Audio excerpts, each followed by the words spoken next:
दिखता रहे। मारुति, मैं तेरे साथ हूँ मेरी जान, चिंता मत कर, मैं हमेशा तेरे साथ हूँ।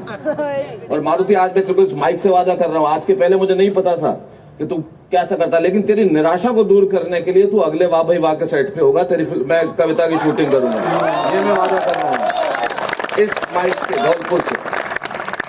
और अगले 4 दिनों के अंदर अंदर तुम मुंबई में होगे।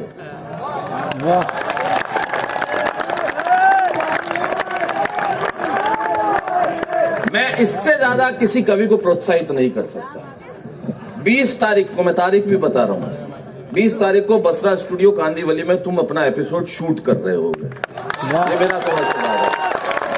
वाह, अब तो हंस।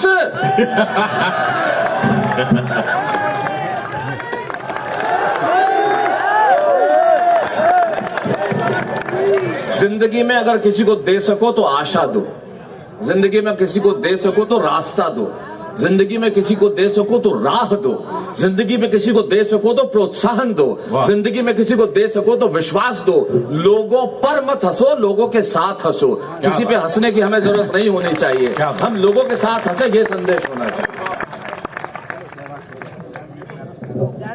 होगा नहीं तो फिर उसकी मर्जी। खाली तो वो क्या, तेरा मुंह भी नहीं, इतनी देर से गुटखा खा रहा है।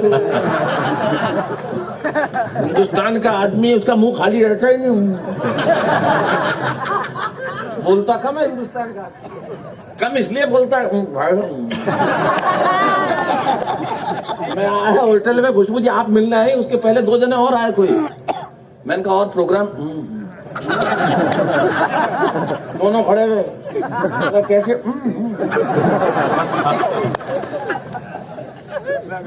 मैंने कितने बजे शुरू हुआ?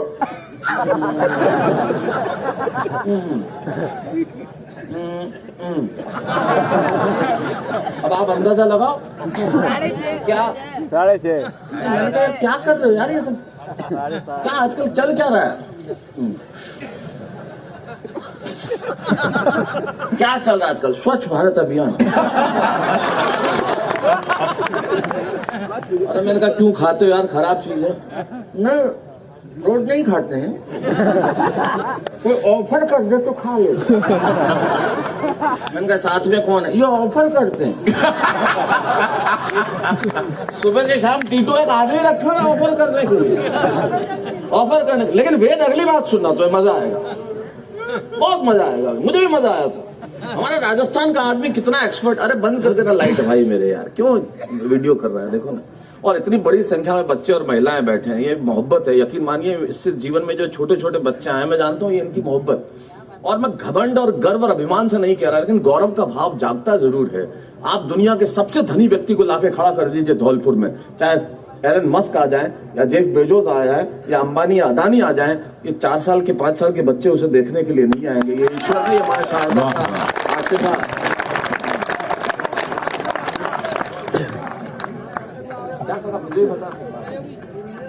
मेरी बात करो, कोई दिक्कत ही नहीं। अरे मैं आपको बता रहा था, वो गुटके से मुझे याद आया, राजस्थान का आदमी कितना स्मार्ट। मैंने कहा भाई सरकार ने इसके भाव बढ़ा दिए, अब क्या करोगे?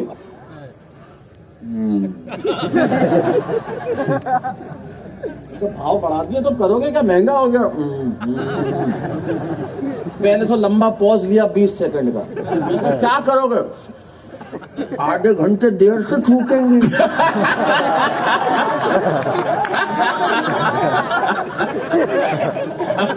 ये राजस्थान का आदमी।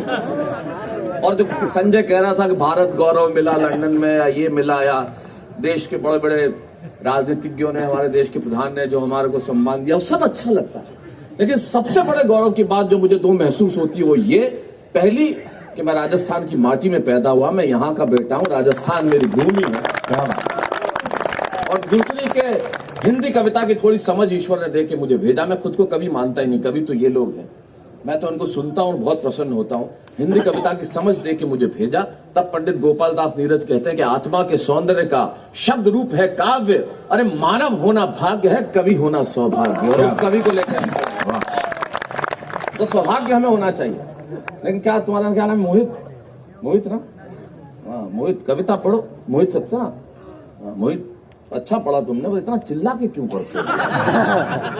आराम से पढ़ो।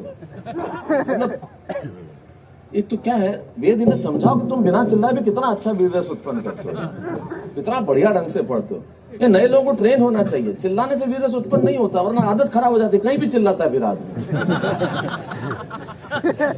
वो एक चला गया ऐसे ही, जिसको आदत पड़ी हुई थी बैंक में पैसे निकलवाने के लिए, पैसे दो, तो उसने कह दिया पैसे नहीं है, और दो माल्या को उधार।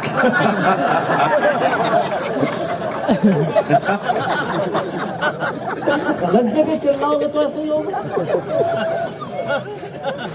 अच्छा, सब समझते माल्या को उधार दिया, तो क्लास में पूछा टीचर ने बच्चे से कि माल्यार्पण किसको कहते हैं? कि देश के सरकारी बैंक जनता का पैसा लेके जो माल्या को अर्पण कर देते हैं। हाय हाय, क्या बात, वाह। उसे माल्यार्पण कहते हैं। फिर साहब ये गया कि पैसा दो, उसने कहा नहीं, और दो माल्या को उधार। अरे बोले बैंक में पैसा है, तेरे खाते में नहीं है भिखारी। गलत जगह नहीं चिल्ला। ऐसा ही नव उत्पन्न वीर रस का कवि, नव उत्पन्न, अचानक ली, नव उत्पन्न, रात को 2 बजे अचानक मुझे लकवा हो गया। बीमारी भी वीर रस में, मुझे लकवा हो गया। बीवी ने लाइट की और दी एक झापड़। बोले पजामे के एक पांचे में दोनों टांग फंसा रखी। लकवा हो गया। आप कल्पना करो, भूतपूर्व एमएलए साहब, और आपने तो चूड़ीदार पहन रखा। इसमें तो कोमा में भी जा सकते हैं। मारुति का लेके रहो, मारुति का लेके रहो। तो चिल्लाओ मत बेटा, आराम से पढ़ो मस्त। और मारुति हंसो यार तुम। अब भी नहीं हंसा तो मेरा क्या फायदा आने के लिए?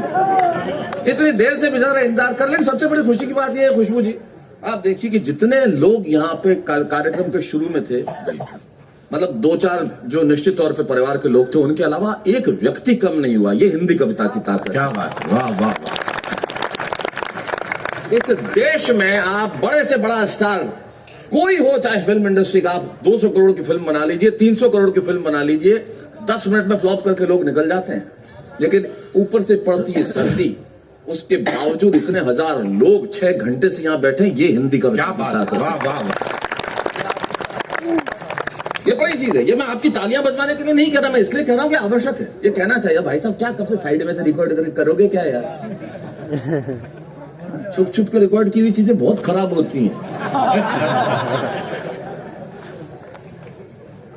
मानते ही नहीं है ना हिंदुस्तानी आदमी, आदत ही ऐसी है।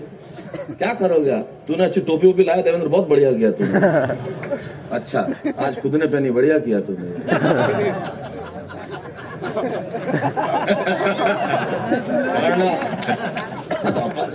बहुत जरूरी है ना, हमारे कई लोग होते हैं उनका धंधा यही है, किसी को पहना देते हैं।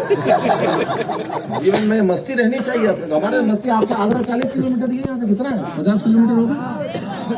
हाँ, मैं आया था एक बार, मैंने ऑटो वाले को पूछा, मैंने कहा ताजमहल का क्या लेगा? बोले बेचना ही नहीं है।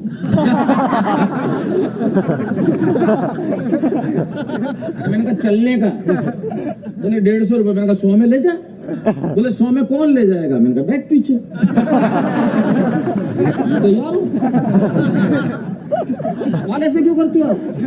अच्छा, लोग सवाल भी ऐसे करते हैं जिसकी हद नहीं है। संजय झा ने ऐसा सवाल किया मुझे वेद, तुम सोचो, मुझे बोला 2 दिन पहले, शैलेश भाई सरसों का तेल अगर 2 दिन पुराना हो तो क्या उसे परसों का तेल कह सकते?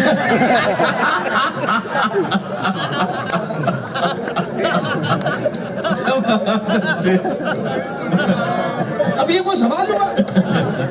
पर टीटू तो अगला सवाल सुन, अगला तो कमाल का ही था। बोले शैलेश भाई, ये तो सुलभ शौचालय वाले हैं जो रुपए ले लेके बिजनेस करते हैं, क्या हम इसे सचमुच 2 नंबर की कमाई कह सकते हैं?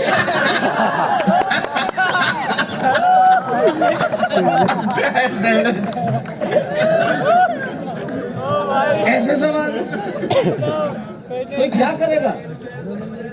हाँ भाई, सवाल कैसे वेद हंसा मतलब कितनी बड़ी बात है यार। वेद हंस गया मतलब आप सोचो, वेद ने बचपन से कसम खा रखी कभी हंसूंगा नहीं। वेद हंसा मतलब बहुत बड़ी बात है। वेद मेरा बहुत पुराना मित्र है, बहुत अजीज है, आज बहुत वर्षों बाद मिले तो अच्छा लग रहा है। अभी 4-5 दिन पहले मेरे जन्मदिन के दिन वेद का फोन आया। वैसे तो सारे देश ने जब फोन किया, जब वेद ने फोन किया तब मुझे लगा कि यार क्या बात है, इतने सालों बाद वेद का फोन आया। टीटू तेरा आया तो नहीं था, पर बोल देता हूँ आया था। क्या दिक्कत है, बोलने में क्या ज्यादा है? हाँ वो तू यार, वेद तुम्हें क्या जरूरत है यार। वेद एक स्वनाम धन्य कवि है, इस देश के अद्भुत कवि हैं, अकेले कवि हैं जो बैठ के भी नमस्कार करते हैं और कोई नहीं कर सकता है। वो तुमने किया था, प्रणाम किया था जो बैठ के, अद्भुत था वो। हमारे तो घुटने ही नहीं मुड़ते वैसे, तो इसलिए तुम्हारे में ये बचा हुआ है, ये बड़ी अच्छी बात है यार। ये और ये लोग, ये यकीन मानिए, ये कितने भी हम आपस में, हमारे तो मित्रता है तो मजाक कर लेते हैं, लेकिन इन सब के लिए वतन और देश महत्वपूर्ण है। तब एक शायर के 2 शेर याद आते हैं जो मुझे वहां से लेकर यहाँ तक सब कवियों के नाम करता हूँ। वो कहते हैं कि टूटने और बिखरने का चलन मांग लिया, हमने हालात से शीशे का बदन मांग लिया, हम भी खड़े थे तकदीर के दरवाजे पे, लोग दौलत पे गिरे, हमने वतन मांग लिया। ये हमारे लिए बड़ा महत्वपूर्ण, ये होना चाहिए। लेकिन महत्वपूर्ण हम करें क्या? हमारे तो दूसरे काम ही ऐसे होते हैं, लोग ही ऐसे मिलते हैं। रख दे बेटा फोन, करे, इसका क्या करेगा? एक तो झूठ बोलेगा, इसको क्या भेजेगा कहाँ? एक तो सुबह सुबह वैसे इतने सुविचार आते हैं, हाँ इतना दुखी कर रखा है। मैं बता रहा हूं आपको खुशबू, 1947 के पहले अगर व्हाट्सएप आ गया होता ना तो देश आज तक आजाद नहीं होता। हर आदमी एक दूसरे को मैसेज करता, इस मैसेज को इतना फैलाओ कि अंग्रेज देश छोड़ के भाग जाए।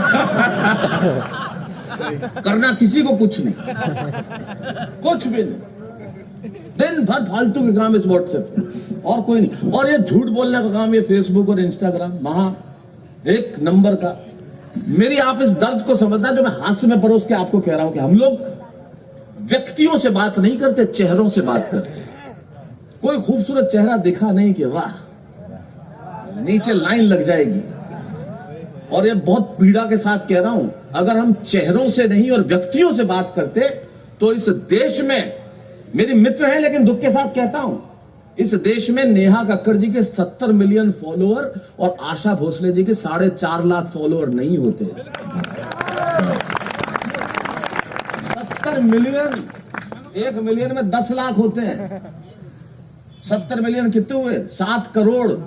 7 करोड़ लोग फॉलोअर हैं नेहा कक्कड़ जी के, और आशा भोसले जी के 4.5 लाख। ये बताता है हमारे चरित्र को, ये बताता है हमारे व्यक्तित्व के हम लोग क्या हैं। क्या हम लोग चेहरों से बात करते, व्यक्तित्वों से बात करते ही नहीं।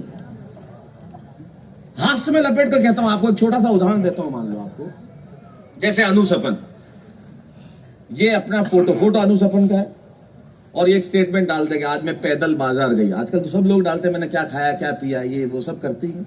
ये स्टेटमेंट डाल दे, मान लो आज मैं पैदल बाजार गई, तो नीचे चेहरों से बात करने वाले जो जितने कुंठित लोग हैं उनके, हाँ कुंठित ही है, फ्रस्ट्रेटेड लोग सब यही काम करते हैं बैठे हुए। कोई अच्छा चेहरा दिख जाए बस और नीचे रख ले। जैसे लिखा कि मैं पैदल बाजार गई, तुरंत पहला मैसेज, हाउ स्वीट, तुम कितनी अच्छी हो, अगली बार मुझे भी ले जाना ना, तुम्हारी मासूमियत पे जान दे दूं मैं, स्वीटू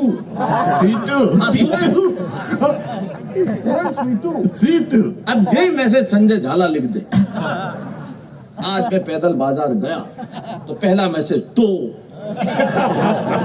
दूसरा हमें क्यों बता रहा है, तीसरा तेरी औकात नहीं, चौथा पैदल जाएगा भिखारी की औलाद। हम चेहरों से बात करते हैं, व्यक्तित्वों से बात नहीं करते। और ये लोग बात कर रहे थे भ्रष्टाचार की, सबने की, तेज ने भ्रष्टाचार की भी बात, बाकी कवियों ने भ्रष्टाचार की बात की, जानी ने भ्रष्टाचार की बात की, संजय ने की, लेकिन मैं भ्रष्टाचार के खिलाफ कुछ नहीं कहता। आप किसी का, जितने राजनीतिक यहाँ बैठे हैं, मैं कभी किसी राजनीतिक को गाली नहीं देता, इसलिए नहीं देता कि उसका हिस्सेदार मैं भी हूँ। राजनीति को गाली देने से इस देश में भ्रष्टाचार समाप्त कभी नहीं हो सकता। मैं हूं आपको चुनने वाला, मैं हूं आपको चुन के भेजने वाला। अगर मैं अपने चुने हुए लोगों के प्रति जवाबदेह नहीं हूं तो कौन जवाबदेह होगा? मैं खुद आपको भेजता हूं ना, इसलिए मैं कभी भ्रष्टाचार के खिलाफ इसलिए नहीं बोलता। और आप मेरे दर्द से जुड़ रहे हो, जो मैं कहना चाह रहा हूं। मैं हंसी हंसी में जो बातें कहता हूं उसे वर्षों तक याद रखेंगे आप, जो मैं कह के जा रहा हूं। और मैं यकीन मानिए, मैं आपको खड़ा हुआ हूं, बहुत देर के बाद खड़ा हुआ हूं और पहली बार आया और मैं आपकी पीड़ा समझ रहा हूं। अगर मैं रंग में आ गया तो आज की शाम आपको भूलने नहीं दूंगा, वर्षों तक इस बात को आप याद रखना। जो मैं कहना चाह रहा हूं उस दर्द को समझना। बेटा मैं जानता हूं, अरे वाह मेरी जान, मजा आ गया यार, बहुत अच्छा, बहुत बढ़िया, शाबाश। हाँ तो खुद खाने दो उसको, तुम्हें क्या तकलीफ है? मैं इसलिए भ्रष्टाचार के खिलाफ नहीं बोलता, यहां से लेके वहां तक मेरे दर्द को समझिएगा जरूर। मैं कैसे बोलूं भ्रष्टाचार के खिलाफ? मैं ट्रेन में अगर सीट नहीं मिलती तो मैं 500 रुपए टीटी को देके सो के जाना चाहता हूं, क्या मैं भ्रष्टाचार के खिलाफ बात करूंगा? मैं नंबर कम आते हैं जो टीचर के घर मिठाई का डब्बा लेके जाता हूं नंबर बढ़वाने के लिए, क्या मैं भ्रष्टाचार के खिलाफ बात करूंगा?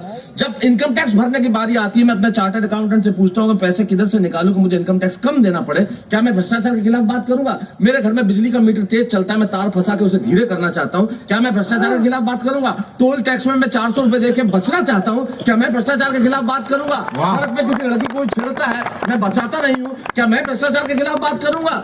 अरे 1/130 करोड़ हिंदुस्तान आप हैं, 1/130 करोड़ हिंदुस्तान मैं हूं। आप अपना भ्रष्टाचार समाप्त कीजिए, मैं अपना भ्रष्टाचार समाप्त करता हूं, मुल्क का भ्रष्टाचार तब कहीं जाके समाप्त होगा। गालियां देने से कभी भ्रष्टाचार समाप्त नहीं होता। तब पंडित गोविंद व्यास की एक पंक्ति मुझे याद आती है, वो जो कहते हैं कि फुर्सत तो मुझे भी थी बहुत देश के लिए, फुर्सत तो मुझे भी थी बहुत देश के लिए, जब पेट भर गया तो मुझे नींद आ गई। क्या बात, वाह। ये हाल हमारा। और हाल कैसा है हम लोगों का? कुएं में भांग पड़ी हुई। हम सब वो लोग हैं जो चाय की दुकान पे बैठ के अखबार पढ़ते हैं और उसमें खबर होती है कि लोग बच्चों से काम करवाते हैं और हम कहते हैं बाल मजदूरी कराने वालों को तो फांसी पे चढ़ा देना चाहिए। ये छोटू 3 चाय ला। क्या बात। ये हमारा दर्द है, ये है हम लोग। मैं आपको राजस्थान की घटना बताता हूँ।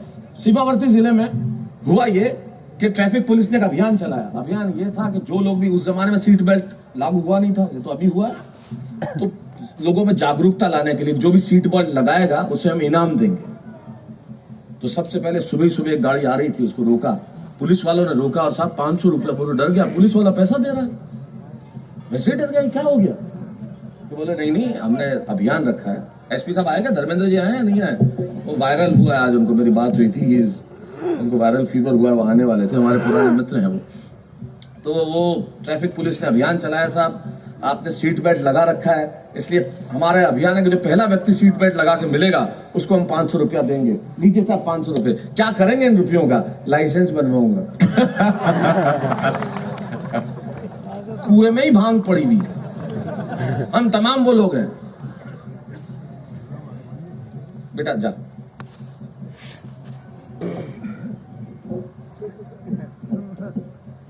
महिलाएं इतनी देर भी बैठी है तो मैं उनका बहुत मतलब आभारी हूं कि आप लोग इतनी देर बैठी और इतनी बड़ी संख्या में यहाँ पे इतनी शांत बैठी। ये बहुत बड़ी बात है,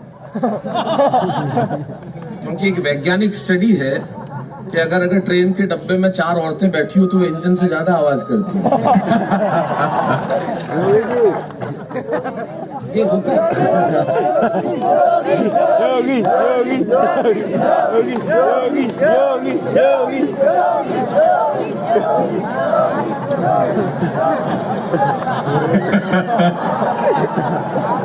मित्रों, और कुछ करें न करें, ये हिंदुस्तान की धरती है।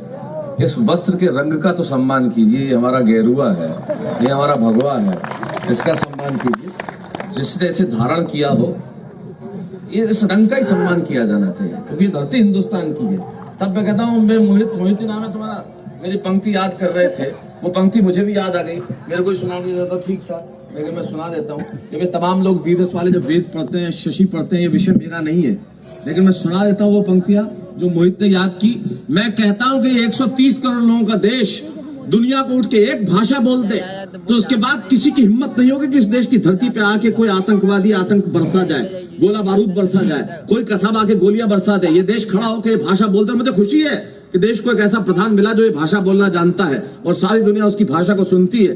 कल में G20 समिट हुई, आप देखिएगा दुनिया भर के हर देश का प्रधान हमारे देश के प्रधान से हाथ मिलाने को बेताब था, लालायित था कि ये आदमी किसी तरह से हमारे हाथ मिला ला। हमें खुशी है कि देश को ऐसा प्रधान मिला जो ये भाषा बोलना जानता है। माफ कीजिएगा खुशबू जी, आपकी पार्टी की आइडियोलॉजी से बात मैच नहीं करती, लेकिन मैं तो सच बोलूंगा क्योंकि मैं कवि हूं। अगर मंच सच नहीं बोलेगा तो कौन बोलेगा? और इस देश में सच का बोला जाना बहुत आवश्यक है। और इस देश में सच नहीं बोला जाएगा तो कहां बोला जाएगा? जिस देश में किसी हीरोइन की शादी होती है और मीडिया 3-3 घंटे उसके दरवाजे पे खड़ा रहता है, 6-6 घंटे, अभी मेहंदी लग रही है, अभी संगीत हो रहा है, अभी ये हो रहा है, और वो तुकाराम जिसने बंदूक की नाल पकड़ के कसाब को जिंदा पकड़ लिया, उसके परिवार का हाल जब मीडिया ना पूछे तब सच बोलने की आवश्यकता है इस देश में। क्या बात? तो देश को ऐसा प्रधान मिला जो ऐसी भाषा बोलता है, मुझे बड़ी खुशी है। और मैं कहता हूं, सीना तान के कहता हूं, जो बात प्रशंसनीय है उसकी प्रशंसा की जानी चाहिए। देश को ऐसा प्रधान मिला तब मैं कहता हूं कि सच है, इरादे हमारे विध्वंसक नहीं है। हम लोग सृजन करने वाले लोग हैं, विध्वंस करने वाले लोग नहीं है। सच है, इरादे हमारे विध्वंसक नहीं है और अकारण युद्ध के हम भी प्रशंसक नहीं है।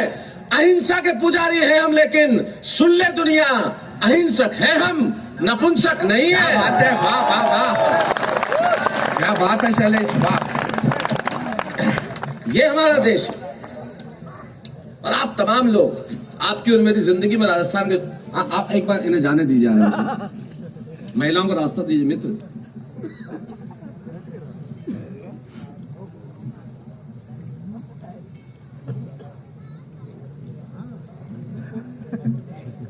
एक बड़ा बहुत रोचक दृश्य है हिंदी कवि सम्मेलन में। ये भारतीय संस्कृति का एक विराट स्वरूप है कि वो महिला जो हमेशा घूंघट निकाले रखती है अपने समाज के लिए, वो हिंदी कविताएं सुनने के लिए इतनी देर बैठी हो, इससे बड़ी बात क्या हो सकती है? दृश्य ही इतना लाजवाब है। और मैंने कभी किसी जाते श्रोता आते श्रोता पर टिप्पणी नहीं की। जितना भी समय उन्होंने दिया वो हमारे लिए बहुत अच्छा। अपना अपना सबका एक व्यक्तित्व होता है, छोटे बच्चे होते हैं, लेकिन इतनी देर आप 6 घंटे बैठे, मैं इसके लिए बहुत बहुत आपका आभारी हूँ। बहुत बहुत आपका आभार प्रकट करता हूँ। आप जितनी देर भी रुके, इतनी बड़ी संख्या में आते हैं तो हमें बड़ा अच्छा लगता है। आप भी अगर निकलना चाहें बहन तो आप भी निकल जाए ताकि मैं अपनी बात शुरू करूं आसानी से। और आप बहुत अच्छे श्रोता हैं, यकीन मानिए। 4 उच्छृंखल लोगों की वजह से ऐसा कुछ नहीं होता। बहुत बढ़िया लोग हैं, आपने साबित किया जब अनु को बहुत ढंग से सुना। ये अच्छे लोग हैं, इनको इनकी अच्छा याद दिलानी पड़ती है बस। बाय बेटा, थैंक यू वेरी मच। इतनी छोटी बच्ची रात को इतने बजे तक जग रही है, बड़ी बात है। अरे आप बैठा, इसको बैठा है, कुछ किसी को परेशान नहीं कर रहा है, इसको बैठना, इसको बैठा रहना। लेकिन आप अपनी ड्यूटी कर रहे हैं, इसलिए मैं आपका बहुत बहुत आभारी हूँ। लोग पुलिस के लिए बहुत व्यंग करते हैं, तुम कहते हैं पुलिस के लिए कुछ कहते, कभी मत करो। पुलिस का सम्मान करो, इसलिए करो क्योंकि आप अपने घरों में लक्ष्मी पूजन बहुत आसानी से कर लेते हैं, इसलिए उस वक्त ये अपने बच्चों के साथ पटाखे नहीं छोड़ते, सड़कों पे खड़े रहते हैं ताकि आप घरों में लक्ष्मी पूजन कर सकें। वाह वाह। आप अपने परिवार के साथ रंग लगाते हैं, तब ये अपने परिवार के साथ गुलाल नहीं लगाती, सड़कों पे खड़े रहते हैं ताकि आपकी रक्षा कर सकें। हर त्योहार हम मना पाते हैं तो इनकी मुस्तैदी की वजह से मना पाते हैं। इसलिए पुलिस का सम्मान कीजिए, जब जो मांगे चुपचाप दे दीजिए।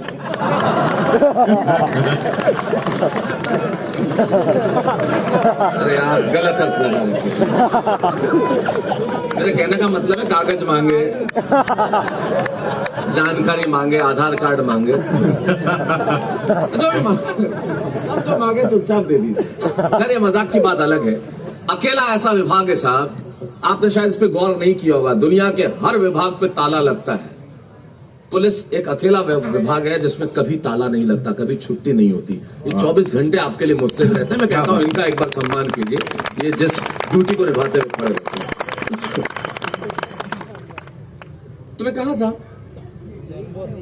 मैं कुछ कह रहा था राम बाबू। आप मेरे से बात करते रहना, कोई दिक्कत नहीं है। मैं बहुत अनौपचारिक आदमी हूँ, कब क्या कहूंगा मुझे खुद ही पता नहीं है। जैसे बार बार रिकॉर्ड कर रहे हो। खुशबू, मैं आपको बताऊं, इतना झूठ बोलने वाली मशीन है ये मोबाइल। सुनना देवेंद्र वैष्णव, इसको ध्यान से सुनना, सुनाना मत, बस सुनना,